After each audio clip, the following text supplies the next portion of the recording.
I went to Costco and bought every single white wine they sell for under $20. I ended up with 16 of them, and today we're gonna find out which one is the absolute best. To do that, we're pitting them against each other in a head-to-head bracket-style tournament. That means in each round, only one wine can move on. And to keep things fair, we're gonna be conducting this tasting entirely blind. So that means I will have no idea what's in each of the glasses, but you will.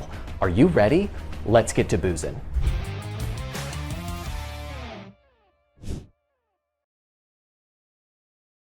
All right, here we go. Number one, wine number one, vino number uno. Okay, how's it smell? This is pretty alive. This is like young, it's fresh. It has very clear notes of fruit.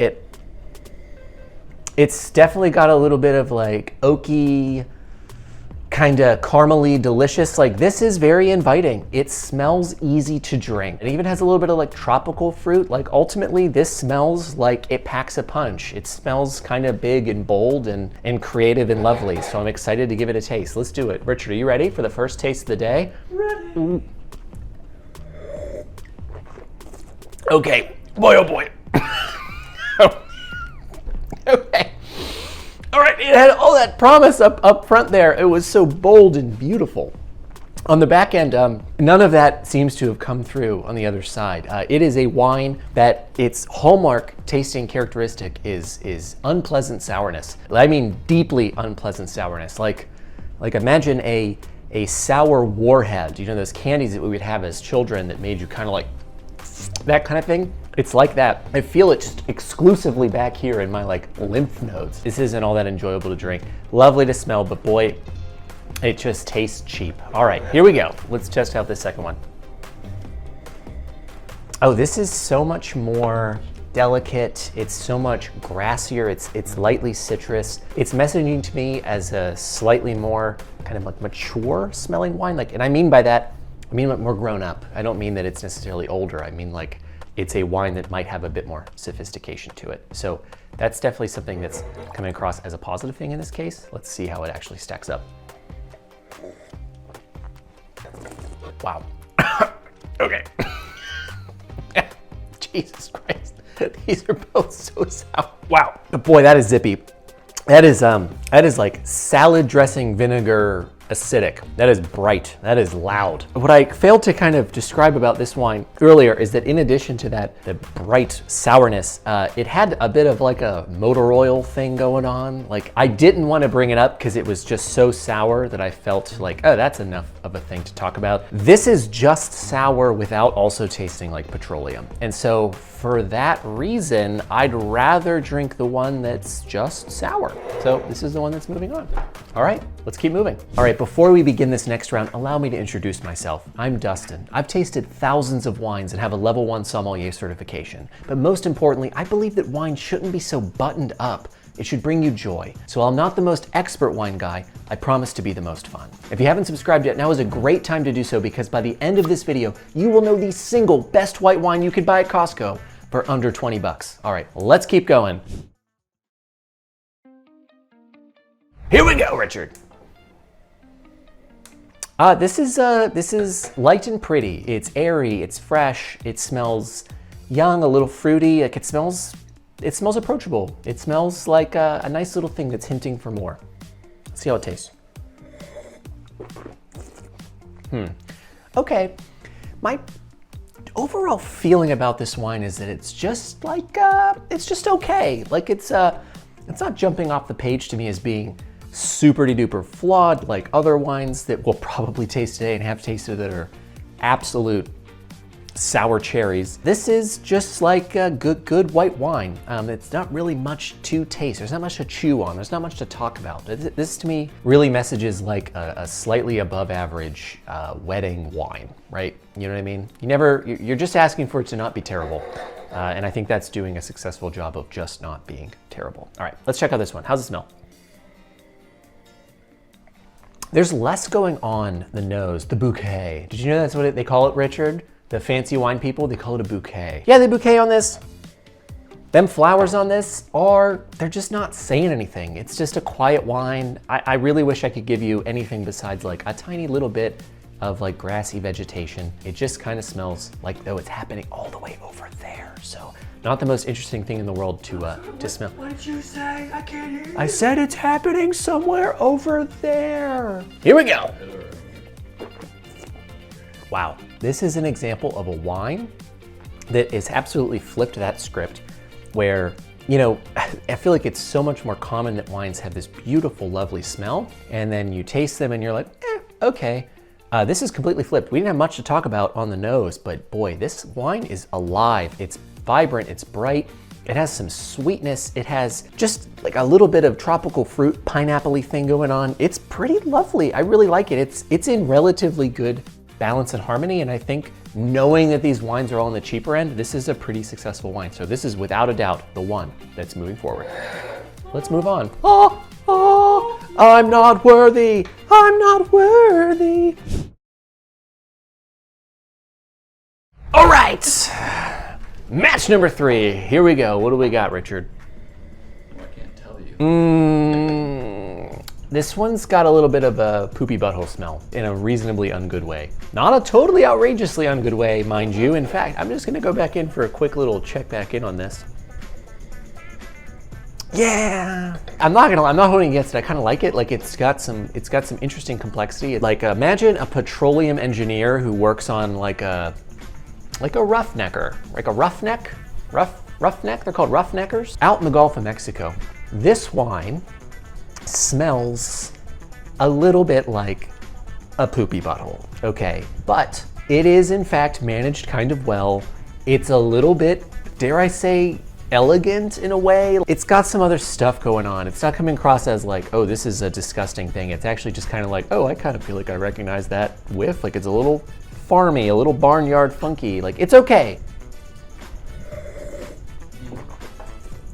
Okay, I feel like this wine could have gone one of two ways. Like either that very interesting smell that we discussed earlier might have been the beginning of some grander, more, you know, kind of like sophisticated complexity and it'd be more like a barnyard funk thing. Or it could be a note of it being a cheap wine and it really falling apart and being a part of something that's just like actually manure-like. This is a little bit more manure-like. I don't like this wine. It's not great. There's not really anything about it that's redeeming. I'm taking back all of those things I said about being a pleasurable poopy butthole. This is just a poopy butthole. I don't like it. So let's see if this one is better. I feel like it might be. Already, boy, this smells so much better. It's got like a honeydew thing going on. Like imagine like honeydew melons just sitting there ripe. Yeah, this smells like that. Yeah, you know, like tasting this wine, it's okay. It's pretty rough, it's unrefined. It's just kind of, my mouth doesn't really enjoy it. And honestly, it's kind of like making me queasy, just even letting it simmer inside of my body. But ultimately, of the two, I'd rather get to know this one a little bit more because of all that poopy butthole talk that we had earlier. So moving on. All right, onward. We continue our march towards amazing consumer value recommendations. Isn't this exciting, Richard? We're gonna find the best white wine at Costco under $20. I feel like that's really valuable. Yeah, I'm really excited about this. I feel like what I really enjoy about shopping for wine at Costco is that there is a really interesting continuity. Like there's a good amount of stuff that is always there and is very reliable. So those are interesting for us to be taking a look at here. But then there's a continuous recycling of new products there. Like it is like no other wine store on earth. Like think about even like a Total Wine that's really big. Like those wines are there every day, but like Costco is different every 2 weeks or so. There's totally brand new stuff. So really exciting to kind of see the mix of what's always there versus what's kind of brand new. So this is exciting, Richard. This is an ephemeral tasting. We could do it again in a month and it would probably still be evergreen, is what I'm trying to say. All right, let's see what this one smells like. Here we go. This smells lovely. This smells so tropical. It is the only word that comes to mind for me that is so loud is guava, which I feel like is big in other places that aren't here. Here being the United States. Wow, that is beautiful smelling. Like this is the most beautiful smelling wine so far. I really, really enjoy smelling it, so I'm excited to try it. We constantly get these ones that are like really pretty to smell, and then they're just like total bummers, so please, please. Here we go. Okay, this wine's pretty good. I think that people who are new to wine might be a little put off by this. It still has a lot of acidity to the point of being like overly sour. Like it's a little tough to drink, but it tastes just like it smells. It has this guava tropical fruit nature that's pretty cool and approachable. Like I think on a really hot day, like on a boat, this would be really pleasurable, but like I can't stress this enough. Like this doesn't drink to me like an absolute easy drinker. And I kind of feel like if you're into wine and are cool with acid, it's still a little too acidic. So maybe not the best thing we've tried so far. So let's check this one out. This smells a lot less of anything going on. It smells a little bit muted, a little bit reserved. It just smells kind of quiet. But what is there is tropical fruity. It's a little citrusy, a little bit of oaky kind of something, but it's all pretty down there. It's a little LaCroix, a little Waterloo. In other words, it just kind of smells far away. Let's see how it tastes.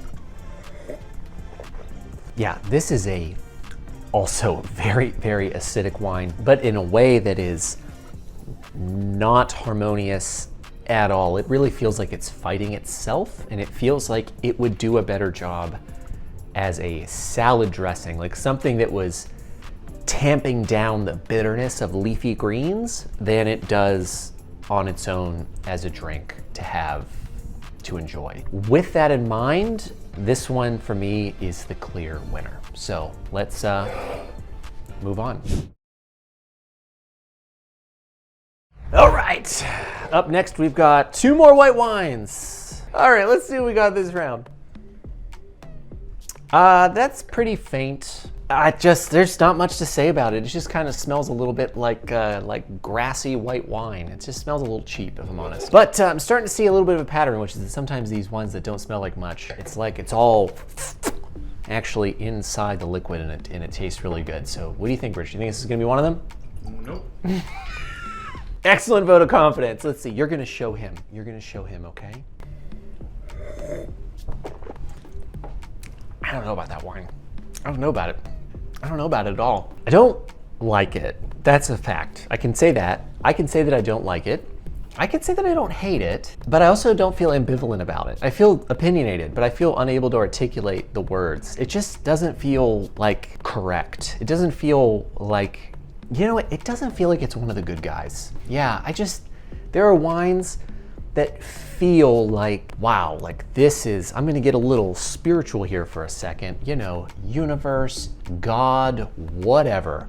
Like there's wines that feel like, wow, maybe this is like some expression of the beauty of existence. Like this is one of the good guys. Like how did this happen? This is this beautiful miracle. Then there's wines that taste like they're not your friend. Like they were maybe created in a laboratory, or maybe they just don't taste like they are really representing Mother Earth. I don't know. This wine tastes plasticky and tastes like a petroleum derived product, but in a way that's very pleasurable. Like I imagine my chapstick is petroleum derived, and yet I love it. I use it all the time. It's Burt's Bees, but this tastes like that too. And so I'm okay with it in my chapstick, but I feel like I don't totally love it here. So it's not really working for me. All right, moving on. Conversely, got a little excited. It kind of came to my lip there. This smells really fresh and fruity, and it smells, again, tropically, but this time it almost has a little bit of like banana thing going on. This is pretty cool. This is an interesting one. This smells a little bit like a tropical vacation. So let's see how it tastes. Oh boy.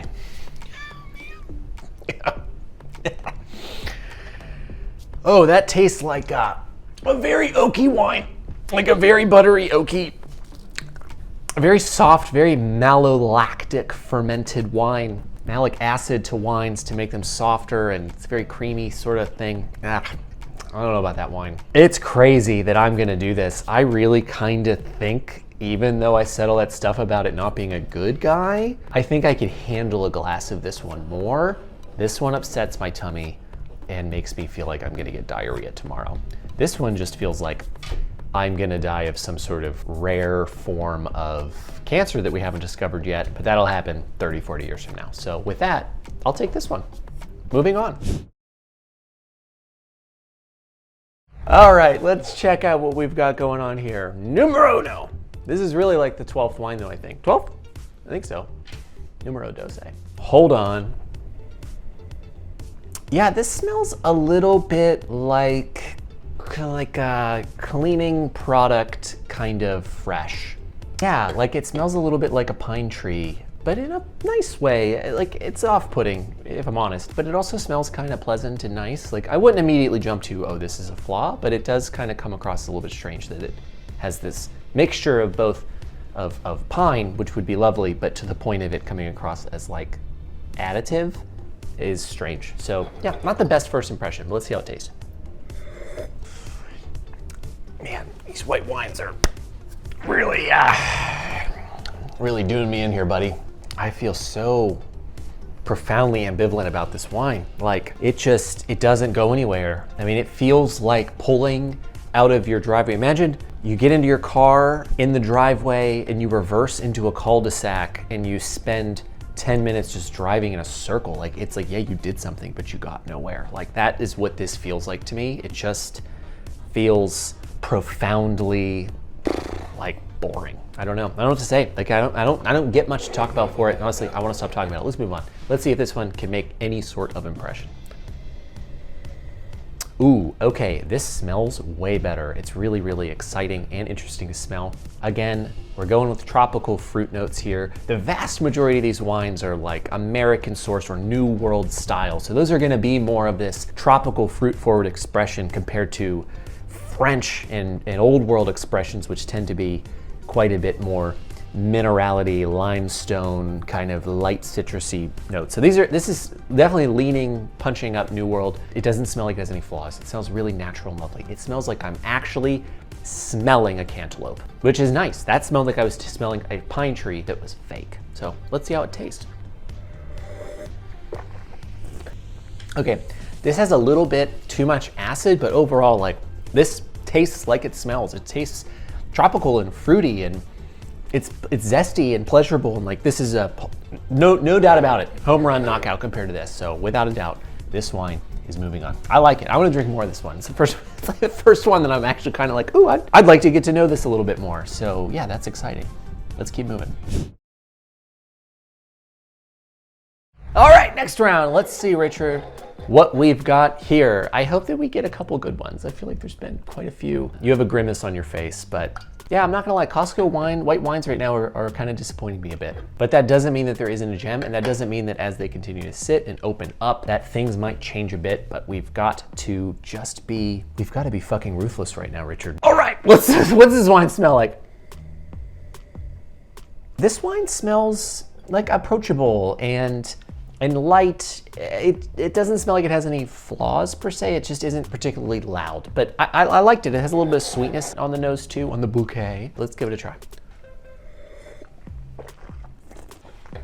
Okay, this wine is actually pretty good. This wine, a genuine harmony between the acid and the sweetness in this little bit of like herbaceous grassiness, like these weird kind of things that maybe if you're new to wine or not much of a wine drinker might sound like, that guy sounds crazy. Like, why would I want to drink something that has sweet acid grass? Well, this sweet acid grass is coming together in a way that unexpectedly tastes good. It doesn't have a ton of complexity. It is not going to win any awards. If we were having a best wine of the year party, this would not be one that I'd bring to it, but it's pretty tasty, and I think this one then has a little bit of tough competition, so let's give it a smell. Not much going on there on the smell department. Pretty muted, pretty quiet. Let's see how it tastes. You know, this is a bit of a bummer. It's a bit of a bummer because this wine is also pretty good. And so this is the kind of the challenge or problem with these tournament styles, is that they don't actually get a proper ranking of the wines because you sometimes have to make some early cuts. And this is an example where, compared to a lot of other stuff we've tried, these are both better than a lot of those that have already passed into the next round. But we can only pick one. And so this one is really approachable. It's a little fruity. There's this concept in wine that we talk about, like chewing on it. Like, it's weird. It ends up with a texture that you actually kind of feel inclined to start to chew. This has that. I find that to be very desirable, but it also doesn't feel as exciting and racy and like vibrant and bright and alive as this wine. And so right now, at this moment, this is the one that I would prefer, but that does not mean that this is bad, and this is just getting a bad beat. And I feel like at a different day, in a different mindset, a different mood, this could also have been the winner of the two. So with that, moving on. All right, the final round, the final match of round one has arrived. Let's see what we've got going on. This just smells like sweet tarts. Super simple. Sugar, like sugar compressed into a pill form. Total sweet tart, compressed pill smell. Not particularly complex. Let's see how it tastes. Oh boy. Oh, Jesus Christ. Wow, that doesn't even taste like wine. That tastes a little bit like battery acid mixed with sweet tarts. Like, it is really, really hard to drink. It is, everything about it isn't very good. This would have to really, really fuck me up to be the one that loses. So let's just dive in, because I like to put some distance between me and that as soon as possible. Here we go. This just smells like very buttery. Like, it smells funky, like a little rancidy butter. Like, this doesn't smell very good. This is not inviting or alluring. Like, this smells flawed kind of to me. I don't love the way this smells. So far, I do not like. My experience so far in this round has not been my favorite experience. Let's see how it tastes. Oh, man, that is so buttery and vinegary and creamy and like sharp and kind of motor oily. It tastes as if it was used to lubricate machinage, and it's like also what the machine produces. Like, we use this to lubricate the machinage that creates this thing, so it's like a total closed loop chicken egg thing. I don't know how they're doing it, but they ought to stop. Having said that though, this is still wine. I would know it as wine. This isn't. This is something entirely else and is not fit for human consumption. This, I am very regretful to say, is moving on, and we'll be seeing it again in a few minutes. So are we. Let's keep going.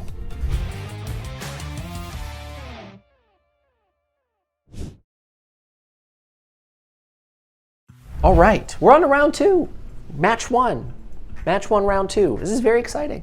These wines made it through the first cut. I am eager to dive back into some of these, but not all. Let's see. My mind, I've totally forgotten how these are like. Let's give it a go. Let's see. Yeah, this smells nice. It's light, it's grassy, it's simple. I'm not totally turned off by this. Let's give it a taste. But boy, I'm a little turned off by the way it tastes on the other side. It's a little plasticky. Kind of just tastes like a package that it might have come in. I know it came in glass, but it kind of tastes like it came in a Tetra Pak or something. Like the cheapest eggs that you can buy at the grocery store, that styrofoam, that pink styrofoam, it kind of tastes like that's what the wine has been sitting in. So, not good. Let's see how this smells. Way, way more clear. This one is alive. This one has like bright tropical fruit notes. This one, I think was the guava one. Like, it is jumping out to me as being like a tropical explosion in a very delightful way. Let's give it a taste. Yeah, so here's the deal. This still, it's like pretty acidic. It's still just overall a much more pleasant thing to drink. And so with all of that, it's gonna be the one that moves on into the quarterfinals. Let's move on to. All right, let's see what we got here this round. This smells lovely. This smells a little bit simple, a little sweet, a little grassy. Yeah, this is nice. It's alluring, it's inviting. Let's see how it tastes. It's It's good. It's tart. It's simple. Yeah, it's got a little bit of a tropical fruit thing going on. I'm getting like a pineapple-y thing. It's good. It's nice. Tastes though very young. It tastes like young in a very acidic, bright way that maybe is coming across a little bit of a flaw. Let's see how this one goes. Okay, not too much going on there smell-wise, but let's see how it tastes. Interesting. The thing about these blind tastings that are a real hodgepodge, like when the thing that you're controlling for is Costco and under $20 and white wine, that means that you're getting all these different styles of white wine. Like I think if you really wanted to get to the bottom of like what is the best of a thing, you might really go out of your way to try to get them to all be California, Napa Valley Chardonnays under $50 or something. Because those are gonna be stylistically a lot more similar. You might be able to really pick out the nuances. In this case, these just both taste like such different expressions, different styles of wine. And so it's like you just have to make a decision in this case of like, which one do you think deserves to move on? Because in this case, this is a bright, zippy, acidic, sort of like hot day kind of great wine. This is a lot more robust. It's a lot fuller. It's a lot more kind of like bottom end. It's just a bit more complex and interesting. But here's the thing. The flaws that are arising for me on this wine feel just a little bit more unpalatable. Like it's just got a little bit of like a to it. This is extremely zippy and extremely bright, and I kind of feel like it's probably extremely cheap. I know they're all very cheap, but there's just something about this that feels to me like it's just a little bit more successful, whereas this feels like it doesn't totally know where it's going. Like this is at all times going in the same direction. This is kind of going in a number of directions at the same time. So with all that being said, this one's a tough one. I'm gonna choose this one, but I also feel like this one might have been something a little bit more expensive. It feels like it's one of the more complex ones that we've tasted so far. But sticking to my guns, let's move on. All right, here we go. Next round. Yeah, that smells bright and tropical and lovely. I want to taste this one more. This one smells very nice. I like this wine. Yeah, this wine is really tasty. It is young and bright and lively. It is not a wine that messages to me like it's some sort of old world style thing. It tastes to me like it's really new world and vivacious, but it doesn't have any totally crushing flaws like so many of these wines have had. Like it's managed well, and I really enjoyed drinking it, and I feel like I remember that wine the first time now that it's happened. So many of these I don't even remember tasting them the first time. Like that's how sort of unforgettable they've been, or rather forgettable. And so this one, I don't know, memory serves me, this one might not be a good one. I don't know, let's see, let's check it out. Yeah, that one smells like not too much. This is another one of those stylistic things, okay? Perhaps I'm in a mood where I'm just valuing bright, zippy, lively things right now. This has a way more of a kind of undertone of oak, butterscotch sort of thing. Like if that's your energy, like you think of white wines and you think of these like really, like this flavor profile that I would describe as like an undercurrent. Like it's very bottom heavy. It's a heavy wine, even though it's like a white wine, you're gonna prefer this wine. But if you are in the mood for something fresh and bright and lively and dare I say tropical fruity, this one is gonna be the one that you enjoy a lot more, and it's the one that I do too. All right, moving on. All right, the final match of round 2. This is very exciting. It's very exciting, Richard. Are you excited? I am so excited. That doesn't sound like he is excited, but I will say one thing. If you've been having fun so far, it sounds like you might be the kind of person who would like my free newsletter. Every few weeks, I send out an email with valuable wine info, and I even do free wine giveaways. So if that sounds like something that might be interesting to you, go ahead and check out wineguydustin.com. That's wineguydustin.com. I'll see you there. Thank you. All right, back into it. Let's give this thing a smell. Oh, that smells like something that I don't know how it got into this far. Like it smells most to me like a little bit like urine. Like it just has kind of like a urine. This just might not be one of those days. But let's give this wine a taste. Boy, that wine is oaky and butterscotchy and sour. It's not very good. I just don't really like that wine. Don't really know how it got this far. So I'm excited to try this one because it might be filled with hope, like I am. Right, Richard? Oh God.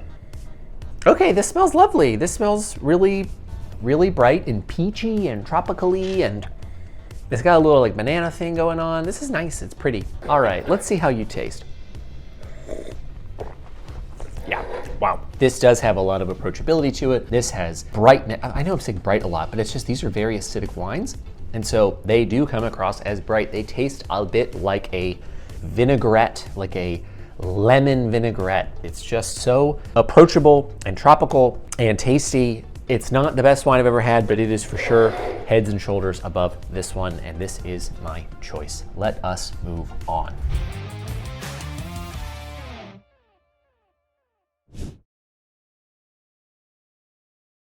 All right, this is very exciting. We are officially in round 3, match 1. These wines, I'm pretty sure we've done a pretty good job. There haven't been anything that at this stage I recall being like we've cut the fat is what I'm trying to say. Like I think we're down to like a real contest now. Like it's really anyone's game. As the air gets into these, they're starting to transform and change a little bit. So like truly anything can still happen. And so this is very, very exciting to see where we land. All right, Richard, are you ready? So ready. Me too. Okay, still very simple. This one, as soon as I spelled it, I was like, oh yeah, this is that simple kind of grassy sort of thing. My feeling is that maybe this is the Costco Sauvignon Blanc. There is a Costco Sauvignon Blanc back there, right? The green bottle? I think so. Yeah. Yeah. It has this like simple grassiness to it that just kind of is illicit of that Marlborough style of Sauvignon Blanc. But anyway, I'm not on this channel to guess wines. I'm a level 1, so I'm not a level 4. These people are incredibly talented and have done a lot of work to be able to do that. I do not have that talent or skill, but if I were to guess right now, I think it might be that Costco one, the Costco brand Sauvignon Blanc. So let's give it a taste. This wine is very bright, it's very alive. It is acidic, but it's in this like beautiful harmony of sweet acid grass. I like it. It's not the kind of wine that I'm opining to drink more of. It's a wine that I just wouldn't particularly be disappointed if someone handed to me. And so I'm hoping that this next wine does a better job of being something that I'm actually excited to drink. Here we go. There's not too much to talk about on the nose of this wine right now, and I don't know if it was there and it's gone away. I can't remember. Like these wines are totally blurring together. There's just not much to talk about right now smelling this wine. All that Costco Sauvignon Blanc talk before. This could also be the Costco Sauvignon Blanc. These are very, very similar wines. Wow. It's weird to like have gone on this journey of them in separate ways and to now have two wines that are just like sitting next to each other. That one, it's kind of showing some consistency in my choice, which I think is cool. So I clearly am preferring this style. These are both bright acidic expressions of like a grassy sweetness. This one had more on the nose, but I kind of feel like there was a touch more complexity on this one. This is a total photo finish. I need to go back and do a little reval. Wow. These wines are profoundly similar.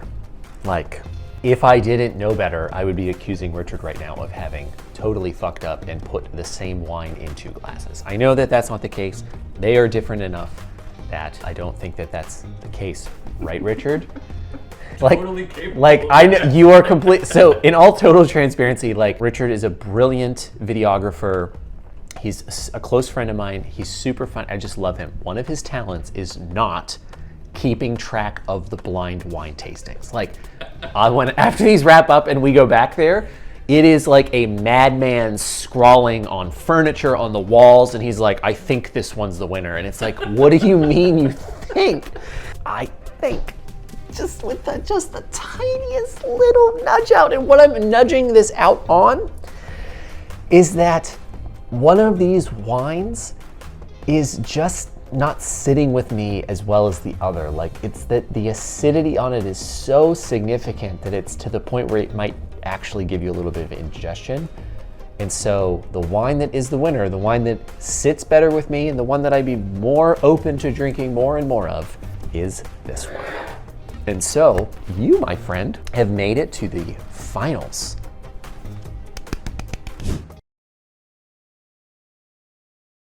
All right, next round, here we go. One of these is getting some glory and heading into the finals. Are you ready, Richard? Yeah, this is like a lovely wine to smell. I'm enjoying smelling it. This is that, like, you know, bright guava-y, a little pineapple-y sort of thing. It's really nice. It is a simple, young, non-complex wine, and I think a good number of people would enjoy it. So let's check out this one. Let's check out this one. Way more sophisticated on the bouquet. I'm feeling a little bit like these high acid, bright, young, lively wines have kind of stolen the show today. Like these other wines that have a bit more sophistication, but also more flaws, just seem to be like drowned out by the rush, the vibrant rush of just youthfulness that these wines are bringing. These ones that I'm casting down, these aren't necessarily bad wines. This isn't necessarily a bad wine. It's just that right now, these young wines are coming across as not having so many flaws. They're coming across as something that I just want to spend a little bit more time with. And so in this case, this wine is moving on to the finals, but this one is also not the worst.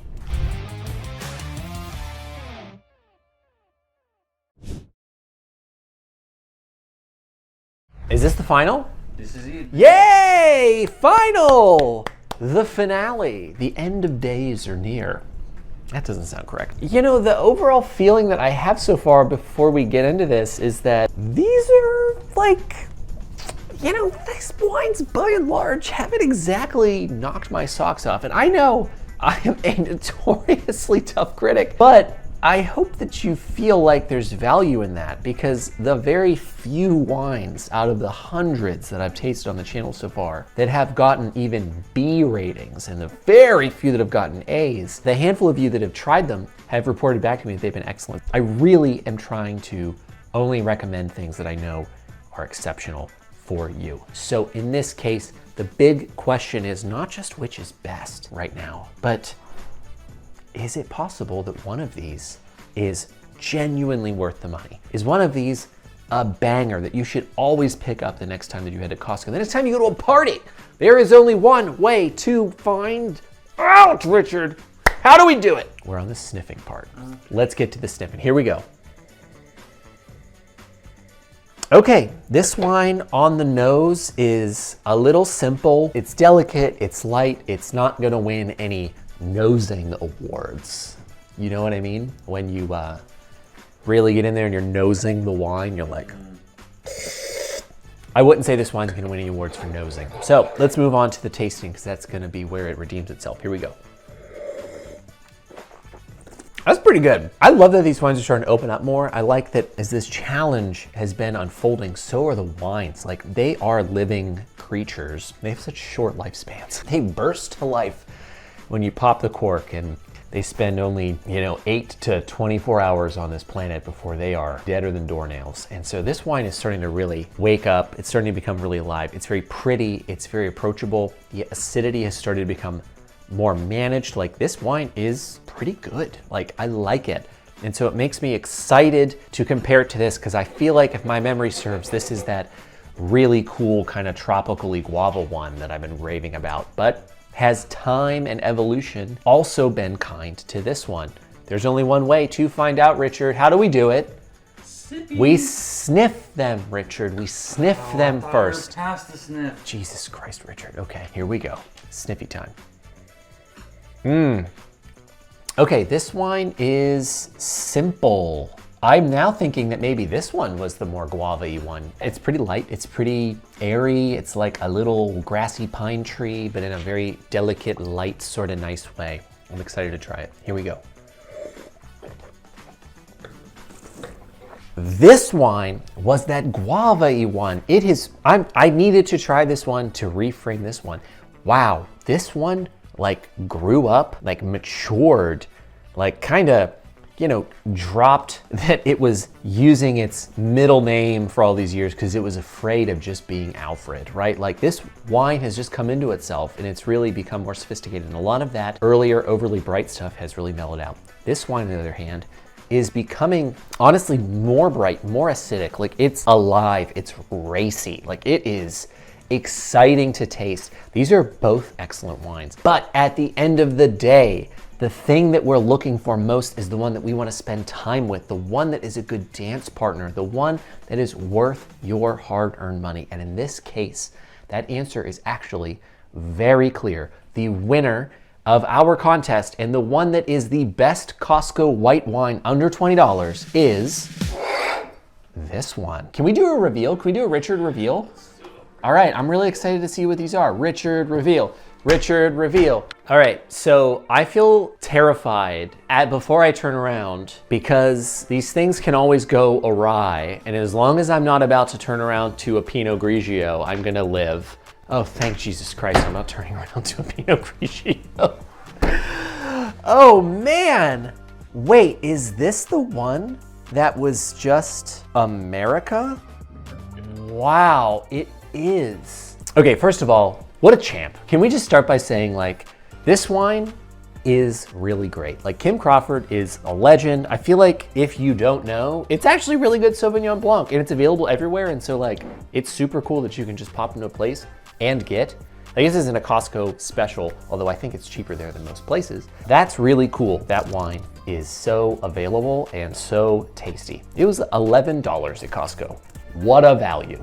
Okay, this thing. Boy, if I was making a list of wines that I did not think had a chance, it would have been this. But here's the thing, let me explain something about wine that you have like a total like coin flip on. Okay, so this wine says that the grapes, the entire AVA that these grapes come from are the United States of America. They are not from California, they aren't from Napa, they're grapes sourced from the entire country. That is way too big to reliably make great wine. But on the flip side of that coin with this is that this is a mix of Chenin Blanc and Viognier. These are clearly not two hyper popular grapes in the United States. You would be hard pressed to go to a Costco and find a bunch of Viogniers or Chenin Blancs to try. This is a substantively more French grape, way more prevalent there. So that leads me to believe a couple things. This was not one of the cheapest wines. Okay, this wine was $12. Okay, this was near like an upper level part of the pack. When wines just say America and they're $4 a bottle, they're the absolute cheapest thing on the shelf. Like I think that's a definite walk away. But in this case, it's like this wine is so weird that it almost becomes purposeful again, okay? And I think that it's much harder to predict this one, I will say, but if I were to like reverse engineer how this could have won a contest like this, it's that these are people who are making a company that is dedicated to producing a wine that people in America don't even know about. Like people don't even know about Chenin Blanc and Viognier, so they know they're up against this total battle to sell it. So it's a bit more of a passion project. And so they have this total challenge. Like they could have renamed this like some sort of white wine blend. Like they could have called it like Essence by Pine Ridge, and people could have just been like, oh, I really love Essence. But no, they stuck to it. They're like, this is specifically Chenin Blanc plus Viognier. So I think that at its core, these people probably have a respect for winemaking. They probably have a great tradition and they have great winemaking techniques. Clearly they know what they're doing in terms of blending wine because they're picking them all together from across the country to make this. And I think anyone who tries this will really like it. It's approachable, it's fruity, it evolved throughout our time together, which is amazing. This wine didn't evolve that much. It's a bit more one note. This wine is a great dance partner. I totally recommend it. The problem is that I can't really recommend that you use this philosophy to pick future wines. Like, oh, it's weird and they must be blending from, like, no, we got kind of lucky. And even broader, with such a huge swath of land to be cultivating grapes from and pulling them into your wines, I feel that it's far more likely that these bottles might be inconsistent, okay? That there's gonna be some batches that are just more predominantly from certain farms in certain parts of the world, parts of the country. And so I don't know that for sure, so I'm just kind of trying to give a little asterisk that if you happen to track one of these down, it might not be as good, but I hope it is because this was really special, and for 12 bucks, it's a banger. And it's so weird that it's America as the AVA and that it's some non-traditional grapes. I think it's worth your time picking up a bottle, taking it to a party, and being the annoying wine person that explains it to everyone until they try it just to shut you up. And that right there is excellent consumer advice. So thank you so much for watching. If you haven't subscribed yet to the channel, now is a great time to do so. The more subscribers we get, the larger and more expensive these wine tournaments will be for you in the future. Think $500 wines mixed in here, not just Costco ones. Also, if you liked this video, click like. Don't forget about the free newsletter, which you can sign up for at wineguydustin.com. And if you want to support the channel, please check out the links below to purchase some of the wines from the video. It helps so much more than you know. And if you found this video interesting, then check out this one where I blind tasted every Costco brand wine to find out which one is best. I'll see you there.